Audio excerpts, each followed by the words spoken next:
The carelessness that she is walking in today, therefore, is not new. It is not new. I'm not surprised with her ways. Maybe I've developed such a shock absorber concerning my mom that maybe that's the reason why I'm able to survive all of this aloofness, this apathy. It's because it's inbuilt in me to survive it. It's just that I'm suffering in a way that I never expected to ever suffer. I guess that's what God would have me go through for the sake of the gospel, and it's my test, it's my trial.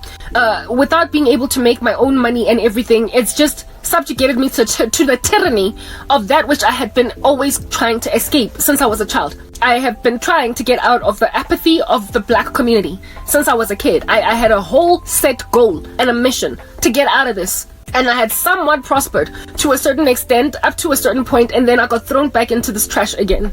And so when I say my family members, I cannot and what they're doing, but the fact that they think they're gonna get away with this is just out of this world astronomical. And black people, the fact that you and expect people to give you respect even though you're so disrespectful and you lack respectability. You lack respectability, and your idea of tough love is basically neglect and abuse. That's what's good. And even when a person doesn't even need tough love, you give it to them anyway.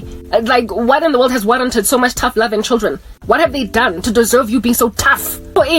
Like they're children, for crying out loud. Anyway, whatever. That was the one event. There was another time when I came back from school sick. I already started to get sick like around after school, right? So closer towards the end of the day, I was already getting sick.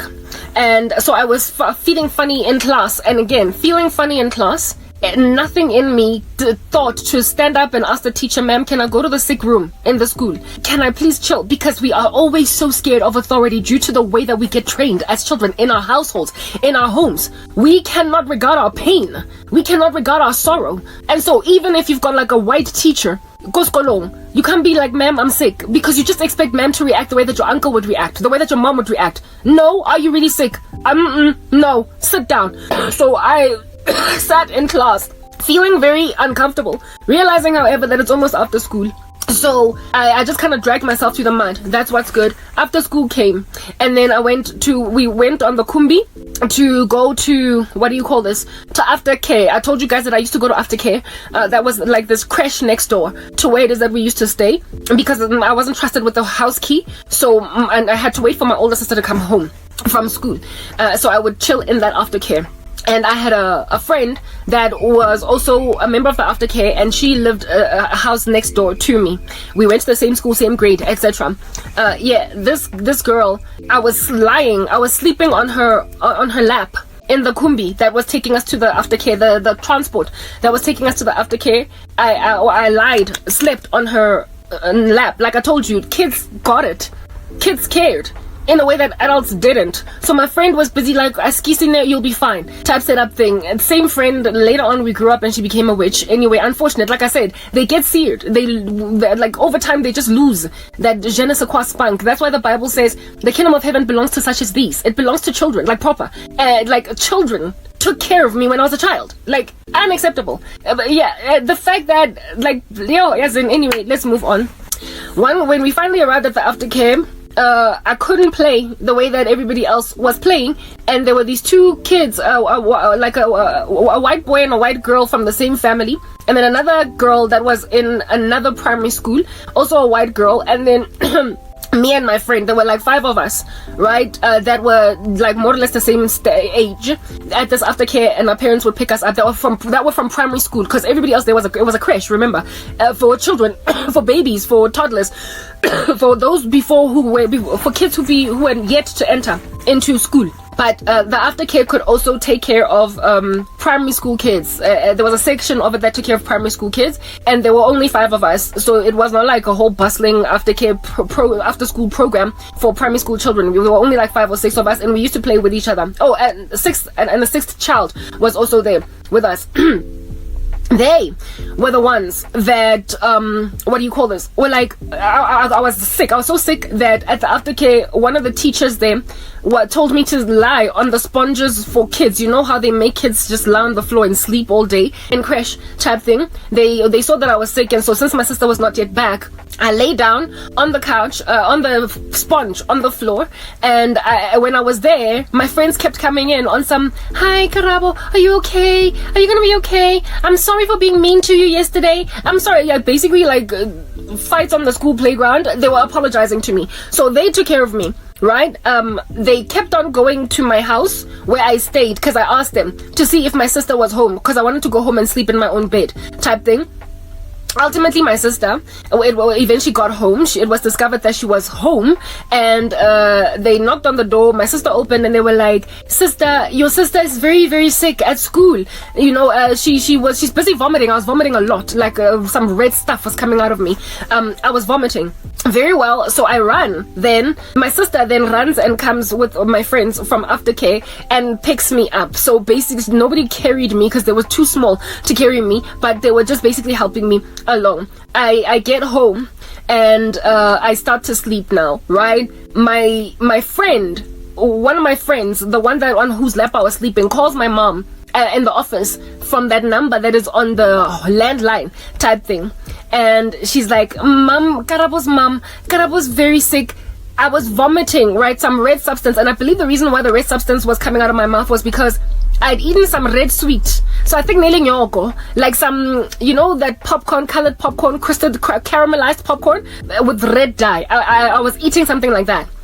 I had eaten something like that earlier, and so when I vomited, it looked like blood, but it wasn't blood, right? And this friend is like, Karab was on my phone landline, right? My mom is also home, not my mom, my sister is home and everything. It's like Karab was vomiting blood. At that stage, my mother hung up the phone on this friend of mine and rushed home. She rushed home because she was like, "Oh my goodness, my daughter's vomiting blood. Whoa, that's intense." So my mom didn't want me dead. It's not like if I passed away, she would be like, she actually was glad to have a child around. It had to get to a point where things are so bad that a person is vomiting blood for her to actually show care. So she rushed home. And when she got home and realized that I wasn't vomiting blood, because now all that I was vomiting still perpetually, right? But that thing that had come out of my system that I had eaten, now that it was gone, when she saw that the color of my vomit was not blood, she then got upset again. On some, you took me out of work for this? So what? It had to be blood? I had to be coughing blood. I had to be vomiting blood. I had to be basically almost terminal. I had to be internally bleeding for you to care. Just a basic vomit is not enough for you to care. She was upset. She was initially freaked out, and when she got home and realized that my friend exaggerated on the phone, she then got upset at me.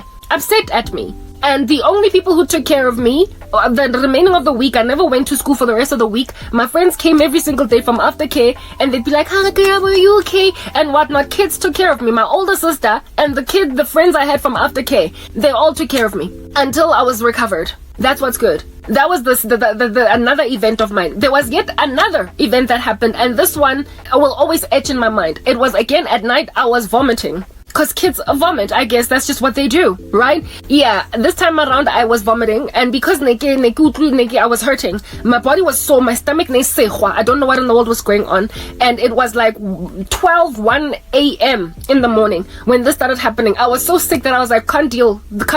I woke my mom up at that 1 a.m. in the morning. I went into her bedroom and I was like, and she was upset that I had to wake her. And get in the car and drive to the clinic. And it's like, woman, you shouldn't have had children. Because you're gonna have sleepless nights. You're gonna have to drive a child to an ER, an emergency room, at 3 a.m. in the morning and still clock in for work the next day. Like, that's just how parenting works like that. Why did you get married? Why did you have children? Like, yesterday, I was busy saying to myself, after washing the dishes, some people don't deserve to have children. I was like, here it is that I'm sitting at 39, longing to be a mom. Because I'm prepared to put in the time. And yet there are people who have got 10 kids and they cannot love them. For whatever reason, they are just struggling to love them. It's like there are so many barren women who would take your child any day and give them a good home. It's unfortunate that that's not happening. Some of the worst people in the world sometimes are given children, and then some of the best people in the world are struggling to have kids. It's like just an imbalance, a lack of justice. Anyway, whatever. My mom should not have had kids. She should not have had kids. And look at how it is that I'm put in a position now to never have any of my own, despite having this for mindset. Like, some people just should not have you just sleeping around all over the show until you have a whole bunch of babies that you don't even care that much for. It's an epidemic. It's a problem. Anyway, whatever. So with this this situation happening in this wee hours of the morning, this 1 a.m., wake her up, right? There was a medical center that was open 24 hours a day. It wasn't quite a hospital, but it was a medical center. And it was 24 hours a day open, and it's not far from where it is that we used to stay. So, go Winchester Hills. So she drove us there, right? It's not like she took me to a hospital or way out of her way. It was like a 5-minute drive to that medical center. And because we got there at night, it was empty-ish, more or less, type thing. The doctor was tired himself. It was 1 a.m. in the morning, so he did not take all the blood. He did not take all the urine. He did not do everything that he needed to do to figure out what's going on. He wasn't mean, but he was rushed. That doctor, right? When he saw me, he was like, she's vomiting, so he just gave me pills to curb the vomiting. And also an injection, into my buttock or whatever. And that he did, like, let me go. And because the doctor took it so lightly, like it was nothing much, like I was just another child vomiting, and tomorrow I'll be okay. Just vomit it all out and then eat something, get fluids, and you'll be cool. Like I said, did not take blood, did not take urine, did not check the liver, nothing. Like proper. Anyway, whatever. So within like 40 minutes I'm out and I'm going home. My mom was upset. She was upset on some for mahala, because the doctor even agrees or there was nothing much going on with you. Then he gave me a doctor's note for a day or two off from school. So the next morning was school and I didn't go. My older sister went to school and my mom went to work, but I was still vomiting all night long. Nothing worked. All those pills that I took to the doctor came back out again. I was still vomiting. The man did not do any tests. So I was still sick like a dog. And the way that I was so sick, guys, the way that I was so incredibly sick, I couldn't just like let it go. I couldn't just let it go. So I called my mom on I'm not getting better. I'm still vomiting. Like, it's still really bad. And she was like, ugh. She was irritated with me. And she dropped the phone at work and came home. She forced herself to come home and she was giving me attitude. A sick child. And you are not helping me put clothes on even though I'm vomiting. You're telling me get dressed and then we'll go and see a doctor. We already saw a doctor yesterday, so I have to take out another how much in order for you to go and see a doctor again. I was on medical aid though. She was upset. Yeah, okay, so my mother's giving me attitude. She's not like, nobody's like stroking my hand. Nobody is patting me. Nobody's making me feel better. I'm lying down in the car as she's driving because I'm busy vomiting all over the show. There is a bucket in the car so that if I vomit, I should vomit into that bucket and not into, not on her car. And the way that I'm vomiting everything at this point, it's just foam. I'm not even bringing out food because everything is not sitting in my stomach. So I'm just vomiting foam and it keeps coming out over and over and over again. This time around, however, it was during the day and there was a different doctor on call. This doctor, he was communicated to that I was there already the night before, and my mom was also passing the doctor shade on some we already were here yesterday, but anyway, do whatever with this child. The doctor did what the doctor was supposed to do, and the doctor took all the test that he was supposed to do. He tested my blood, he tested my urine, and it turned out that I had a kidney infection. That if it was allowed to spread and do its thing for another day, I was facing dialysis and need for a kidney freaking transplant.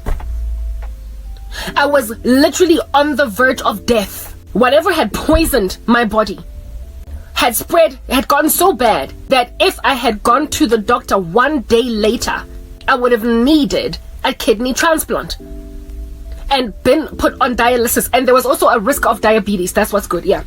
He said that I'm a child. I'm like, at this point, I'm like, 11, 12, I don't know, one of those young ages. I'm still in primary school. Kidney issue. My kidney was failing. I might have needed dialysis. What is this? I also had they tested my urine and said that they have to go and check what's going on there in the laboratories, but it might come back with basically confirming that your kid is diabetic. And if at all I was a diabetic, I would then have had to go on a whole protocol permanently for the rest of my life of insulin and stuff like that. That's what was happening in my body. That's what was happening. And the sickness was so severe that, like I said, I would have been hospitalized and have had to be put on some kind of a donor list, a list for donation, of an organ. It was only when that doctor told my mom the seriousness of my condition, it was only then that she suddenly sobered and her eyes opened. Like I told you, it's not like she wanted me dead. It's not like she could not care less if I were to go in the ground. It's not like she was like, good riddance, I should have had an abortion anyway. It's that apparently, allegedly, I was throwing my toys out the cot by daring to vomit. My sickness is nothing much until a doctor tells you your child almost faced a whole kidney failure and could have died. That's when she was nice all of a sudden. That's when now, everything I wanted, she gave it to me. My body was craving oranges. Vitamin C, who would have known? So, I mean, God is amazing that way, right? Did not know that, or I needed a whole bunch of vitamin C, but my body was craving citrus fruits. So I asked my mom to buy me oranges, citrus fruits, a whole bunch of that, and she bought a whole saga, and she was kind. And because that sickness was so severe that I was off school the whole entire week, one of my friends came to visit me from next door, the one on whose lap I was lying down, and the friend helped quite a lot to get me out of bed because I was struggling to stop vomiting. I was struggling, but when she became kind to me, my mom, when she was now sweet, because my daughter could have died from a kidney illness, kidney failure type setup thing, it made me feel better. It literally made the recovery that much better. It made it possible for me to recover better because my mom was nice and she was caring and she was doting in a way that she wasn't before then. Because the first time around, the doctor misdiagnosed because he was in a rush to finish this thing. I was basically in danger and the sickness was evident, but I was being ignored until the right doctor did what was needed. That's the Black community for you. So, like, when I started talking, Lana, I said that Black people will ignore each other's pain and sorrow. They will ignore each other's failings or whatever it is that is a person that is sobbing. They will ignore them until the same person dies, or they get diagnosed with cancer and that's terminal, so they're dying. Only then will they rock up at your bedside, hey, Mngani wami unjani, visit you every day, talk to you sweetly. Only when you have passed away will they even try to jump into your casket and mourn as you die. So they ignore emotions and they ignore people's feelings. They ignore people's sorrow when they're still healthy and can be recovered. But when stuff starts to get terminal, do you understand? Then only they appropriately react. I don't want that. I don't want a family like that. I don't want to have friends like that. I don't want people that are going to visit me because I've got a cancer diagnosis and it's terminal. But for years you ignored me until it got to a point where I've got now terminal cancer. Now every mean-spirited random female in these streets is trying to say, Karabo, how you doing? Now every random silly guy that has ever had a crush on me is trying to be like, do you know I actually liked you back when we used to work at MTN? Why did you pass me shade then? Why didn't you greet me? Why was I shela? Why instead did you walk around me like I stank? They're exactly like my mom, like proper. There's gotta be a cancer, a kidney failure before you will treat me well when I'm sick, even though sickness in the run-up to is evident. My friend gotta tell you on the phone that I'm vomiting blood for you to rush home to deal with me and my sickness. And when you find out that it was an exaggeration, you then get upset with me. Upset at a person that is already sick. You have heard the way that I've been coughing throughout this conversation. And yet this morning I got a pile of dishes waiting for me. Light-headed, feeling a little bit uneasy. I gotta be resting all day, drinking fluids, doing what I need to do to recover, but instead they're all just walking around me like, whatever girl, it's not that bad. It has not graduated to a point where it's bronchitis. So a white kid gets a headache and is absolved from chores in the house for 2 weeks just because she got a headache. But in the Black community, that headache gotta be a brain tumor for you to be absolved from washing dishes for 3 days, because even when you're in remission, got cancer, during that remission, girl, there's still chores to be done in the house. Absolutely capitalistic, unemotional, apathetic, and you expect the world to respect you when you roam around like that. Husbands cheating on wives in the middle of terminal illnesses. Like, I can't. Like, I properly cannot deal. Can't deal. The worst one is the way that pregnant women and postpartum women are treated, who are still going through the modes of a body that has changed, that has been ravaged by hormones, that is also lambasted by stretch marks and a pooch that's like still there even though the baby is born. So a woman is in that very insecure state after giving birth, and then they're dealing with a husband that just doesn't quite understand that it's a sensitive emotional climate. They have compassion. Instead, he'll be telling this woman she's changing. Next thing, people are breaking up. Just an inappropriate response. So ever since I was a kid, I sought to get out of the mold of my very apathetic and unloving family. I did not want a man that is going to mock me after I've given birth to a child and I've still got that pregnancy belly even though the baby's out of my stomach. I did not want the guy that's going to get sick and tired of my moods or diss me when I'm heavily pregnant. That's what my dad did with my mom. I also wanted a man that's gonna love me, a man with whom I would be able to be affectionate with him in front of children, something that barely ever happens in the black community. Parents don't hug, don't kiss, don't hold hands in front of kids. It's like roommates living together. If you've grown up in a black household, your mom and your dad are basically like sister and brother. No affection shown. I made this observation when I was a child and I was like, I don't want anything to do with it. I want love. I want more. And I was working on it. And thankfully at the age of 26, I got saved and I asked the Lord to help me basically escape the grain of being a typical black person with a roommate for a husband instead of a true lover and children that are doted over, loved, and whose every ail and concern is regarded, so they don't find themselves feeling unloved for whatever reason. I wanted daughters who are going to be chased after when they're crying, even if they are crying for the 10th time in the day, because it is never okay to ignore the tears, especially of a woman, no matter how much she is always crying. You don't get to call her a crybaby. It's our emotions, it's what God gave us, and if you're sensitive, you are a blessed thing, because this world is calloused towards sensitivity. They don't care. And the sad thing about black people, especially black women, is that because of everybody making an observation of how much we don't care about each other, they also have no incentive to care for us. They also don't have an incentive to it's like they've imagined that charity begins at home. So everybody ignores the black woman because the black woman is ignored. Everybody ignores the black man because the black man is ignored. So essentially the only place that we can ever really truly recover back to love is within ourselves, because the moment a white conglomerate observes how much a black person is just left to die, they're like, it's what they do to each other, whatever. Nobody will give us love because we don't give it to each other. So essentially if you're a black person in this position, you're screwed, given that your own people are as defeatist as they are. Therefore, it appears it was naive for me to imagine that I could escape the grain of black insensitivity when I was a kid.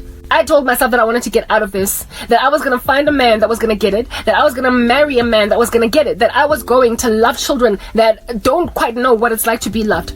And when I met my ex-boyfriend, it's like he was what I imagined was the right thing that I was looking for, because his family appeared to be compassionate towards each other and loving.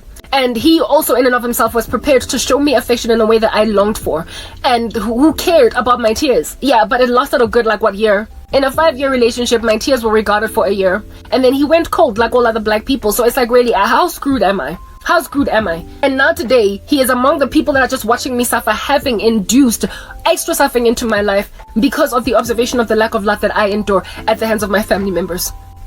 Every man for himself, very standoffish. So when I did finally find the different guy, he was different for 5 seconds.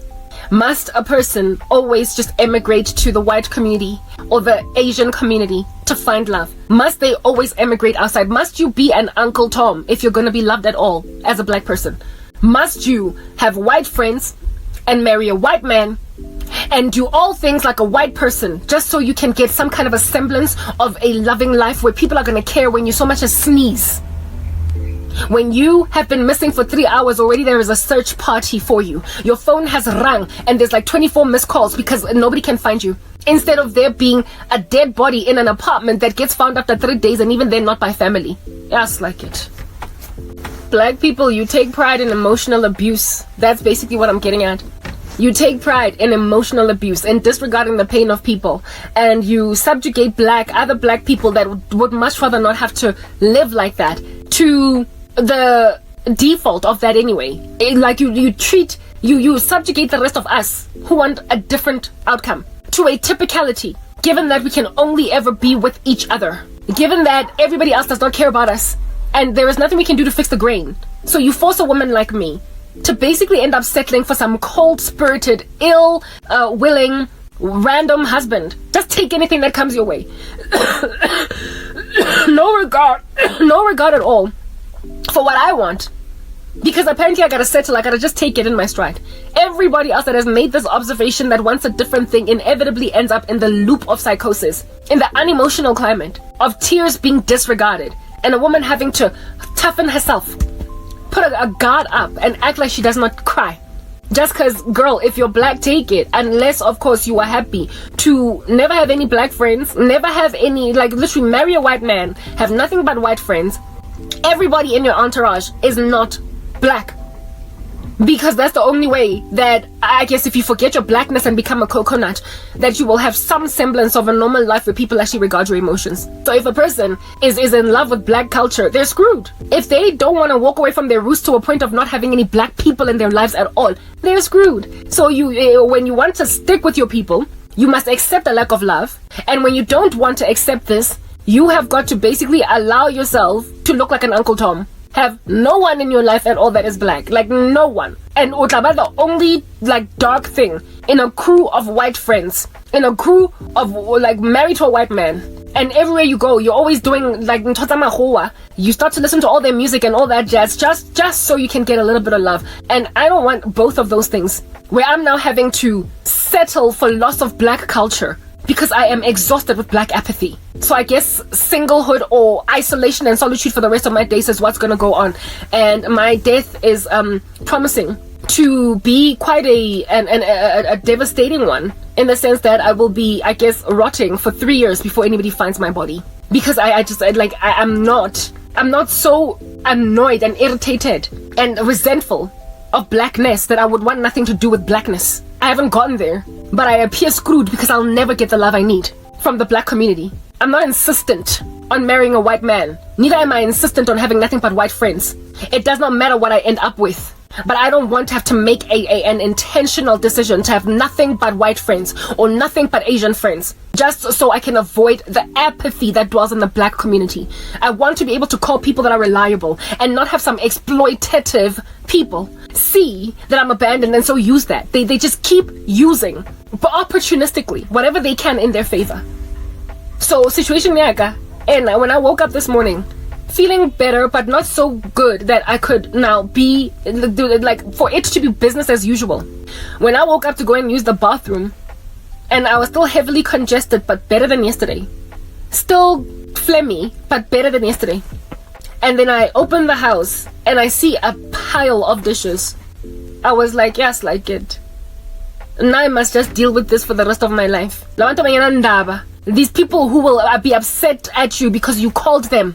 Given that you couldn't drive yourself to hospital, you call them and they imagine you as one who took them out their way, and then afterwards they will ask you for petrol money, like proper. You call a friend to drive you to the hospital, to the clinic, because you can't take yourself, and then they ask you for petrol money or for you to pay for their time. That's black people for you. Petrol, and you still have to think about the fact that you gotta pay for petrol. You gotta reimburse them. I can't. Like, I literally can't. And I feel so trapped.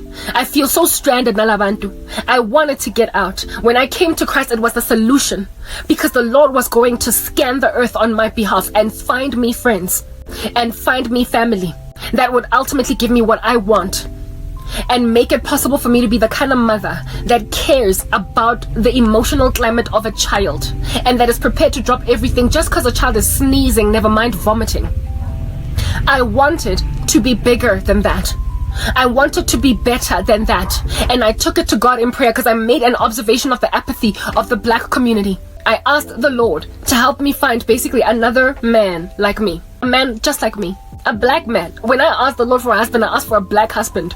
But I asked him for a man that thinks like me, that understands there is a problem of love in the black community, but that intentionally wants to avoid the stereotype of his own upbringing. That he's not going to be his cold, like, ill-spirited, removed, dumbfounding husband that is going to at some point start ignoring my tears. And also raise children to be so scared of authority that they won't even want to ask for a bathroom break despite being pressed to pee. Or being told to sit down despite coming twice to a teacher to ask to go to the bathroom until he gets laughed at by everybody in the school, everybody in the class, because he peed in his own pants. I wanted different. I made these observations since I was a child, and I asked for something different. And then my family made a decision to bewitch the living daylights out of me so I don't go anywhere.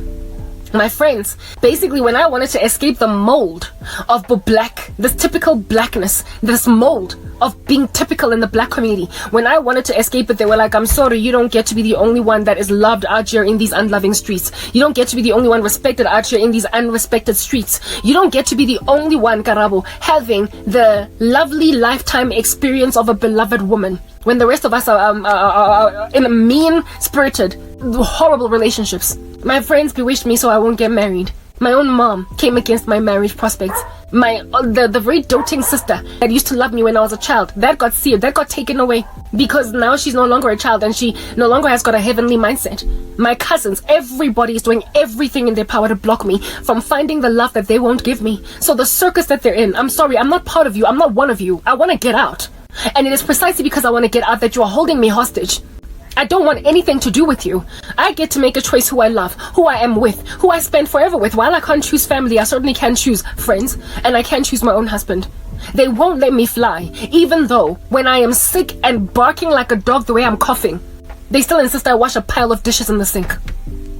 They still insist I mop the kitchen floor. Kigula. When I need to be resting all day, I gotta spend an hour go kitchening just cleaning. That's who they are. And they're content with this life that they've started. They are content with this life that they've given me. This lack of care, this apathy. I've been trying to get out of this ever since I was a child. And then at 29, finally when I gave my life to Christ at 26, I prayed about it. And in 29, black people pulled the rug from under my feet so I can never find the love I asked the Lord for. Really, is it a gain for you to keep a person backward in that mold of insanity? Or is it a loss that you are so disgusting, black people, that you're so destructive, black people, that even when others are trying to escape the dystopia you live in, you succeed to pull them back in it so that they can live it out whether or not they like it? You pride yourselves in keeping me unloved when I was an unloved child. You pride yourself in it when I wanted to escape, break free, get out of the mold of your insanity. And you insisted I'm gonna stay in it because we're in this together. Misery loves company. Is that it? You are naive to think God won't judge you. You know what you remind me of, black community? You remind me of those protesters in New York or in London that stand for Hamas, who say, now that Israel is at war, that those kids that got killed at that festival were settlers and so they had to die.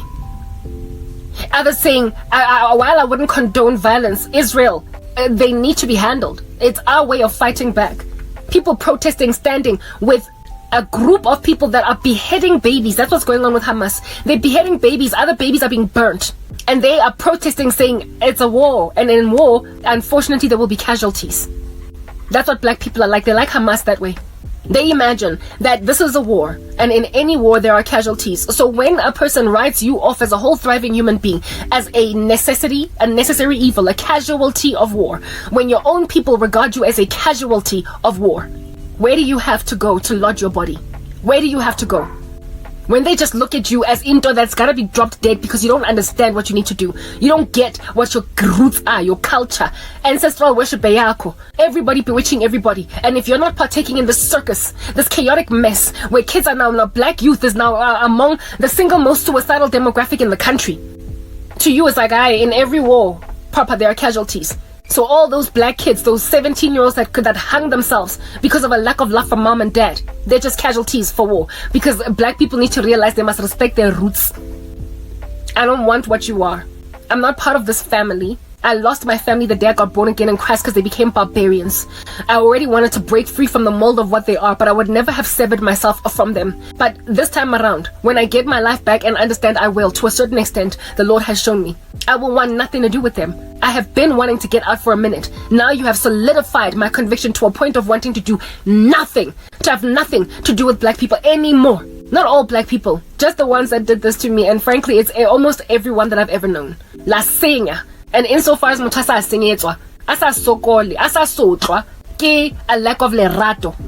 Lo mo foster kankane hore a latlhegelwe ke lerato. You gonna go and grab a bright-eyed and bushy-tailed woman that's excited, coy, happy to look forward into the future and make her a typical angry black woman. Just make her bitter. You just keep manufacturing these horrible, ugly-looking black people all over the show that leave a lot to be desired in their character. Nothing of them are just like Hamas had cars, but there are people who stand with it. That's what's good. La seña. And everybody knows that. You destroy and everybody knows that. But you don't care. Your children fall sick, they vomit, and you get annoyed that you have to get taken out of work. That's how you are.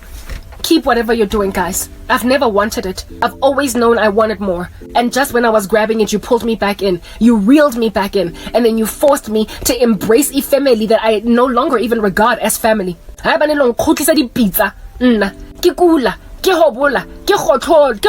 The way if you're gonna make me wash pots when I'm coughing like this, I'm sorry, the moment I get even one iota of an opportunity to leave. I will leave and never look back. You might miss me, but at least you're missing me. Feeling guilty and uncomfortable instead of burying me, and then groveling on my casket, lilla, lihobola, diving into even my casket as it is being lowered at the cemetery. Even though you could have done everything in your power to prevent me from dying in the first place. Lagata la mafung, lagata what the beaches at the delle, go the memorial servicing. Tanagabi, to come and visit a person when they're in hospice. But when they were still thriving alive, bale right, they're skipping up and down Badala Chicago. You are passing her shade. That's you, black people. I'm not interested in having you visit me. On my deathbed, go spitling. Get diagnosed with stage 4 cancer. Then. If you can't visit me now, if you can't see me now, if you can't love me when I'm still alive and I have another 50 years to go, hambani pumane zinja. Lele rata hampe ulo hobola lele dikele di tamadi. Snot and tran. Madi toko di tule di dikana mo matlonga lon. How about you say about toko feds? Or how about you say about toko fala? Ain't nobody gonna come visit me go hospice. That's what you must understand. That could not even love my life when I still had it in my body. You will not watch me die, black folk, understand that. And you will not patronize the living daylights out of me on my deathbed with all of your damn flowers when I am about to exit the earth. I will live. And I will live without you. And I will be happy. And you will not be able even to attend my funeral because you will be embarrassed when it does happen, however many years from now it is. Except that's not even going to happen. I do believe the rapture is coming first, but I understand. I'm not going to be a typical black funeral. Lankudla. That I didn't even know. But what busy go off that tears and craftling. Come memorial service, they're busy talking about like they knew me, or like they liked me, or like they cared about me. When in the run up to me dying, they were passing me so much shade. I'm sorry. You are not going to get to do a single reading of the wreath at my funeral. You're not going to get to read my eulogy. You're not going to get to say Gara was succeeded by blah blah blah. When you took away even those that would have succeeded me, and my husband, you took away my prosperity and told that I was gonna do to go into the future and sunset and hop about like a little kangaroo. You wanna rock up at my funeral and dive and roll in the mud, go cemetery, properly getting yourself dirty, dunking yourself in the mud like a freaking donut in some chocolate on my funeral, at my funeral, when you could not even be with me when I was healthy. Hambani. Angizingeni mafu alona atlalang ka batho ba 100 200 300 we potso go motho na tse ba batho ba ngata sona why ne ba le kae before I polai ne ba le kae. How are 500 people at my funeral when not even one came to check up on me when I was depressed? How is that even a thing? Let's get all the crocodile tears. It's not entrana etwang madi no gal ko mafunga batho le sa ba rata when they were still alive. Black people, I'm sorry, you are disgusting. Is that basic? I'm signing out in Christ's name, Quen K. Bye.